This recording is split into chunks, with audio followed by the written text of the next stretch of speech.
এই যে তৃতীয় টি-20তে শ্রীলঙ্কা বাংলাদেশ ম্যাচ কে জিতবে এই নিয়ে দর্শকদের ভিতরে একটা অস্থিরতা কাজ করতে আছে। কেননা তৃতীয় ম্যাচ যে জিতবে তারাই কিন্তু সিরিজ পাইবে।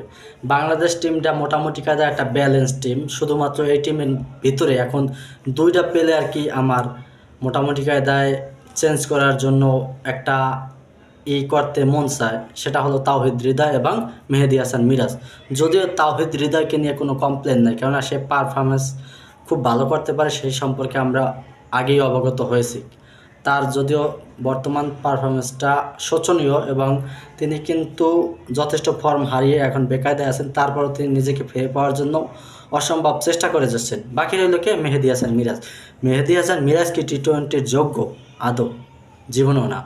বর্তমানে যে কোচিং প্যানেলটা আছে তারা কীভাবে কি করে আমি বুঝি না, এবং যারা নির্বাচক আছে তারাই বা কী করে। দর্শকরা আমার সাথে একমত হবেন নাকি অবশ্যই কমেন্ট বক্সে জানাবেন। মেহেদী হাসান মিরাজ প্রথম ইনিংসে প্রথম টি-20 ম্যাচটায় তারা আগে উড়ানো হয়েছে, সে 25 বল খেলাইয়া 30 রান করছে। সেটারে আবার তারা দলীয়ভাবে বলতে আছে একটা ক্যামিও ইনিংস খেলছে 25 বলে 30 টি-20তে। ভাই ওটা তো টেস্টেও খেলে অন্য দেশের প্লেয়ার, যেমন প্যাট কামিন্স, মিচেল স্টার্ক। হ্যাঁ, এখন ধরেন যাইয়া এই দ্বিতীয় টি-20 ম্যাচটা আমরা প্রথম দুইটা উইকেট হারাইয়া, ওপেনিং দুইটা উইকেট হারাইয়া একদমই বেকায়দায় পড়ে গেছি। সেই জায়গাতে তাওহিদ হৃদয় এবং লিটন কুমার দাস ভালো একটা স্কোরিং করে আমাদেরকে ম্যাচে ফিরিয়ে আনছে।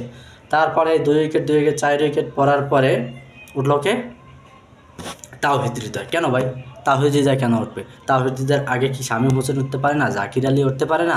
এবং আমি তো মনে করি সাইফুদ্দিনেরও পরে মেহেদী হাসান মিরাজকে নামানো উচিত। সাইফুদ্দিনেরও পরে মেহেদী হাসান মিরাজকে নামানো উচিত। কেননা মেহেদী হাসান মিরাজ কিন্তু ব্যাটিংয়ে টি-20তে আহামরি কিছু করে নাই ভাই, তিনি বলেও কিছু করে নাই।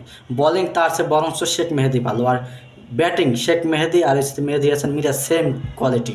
সো আসলে এই সমস্ত প্লেয়ারগুলো তেল মেরে আছে না কি মেরে আছে আমি আর বোধগম্য না ভাই।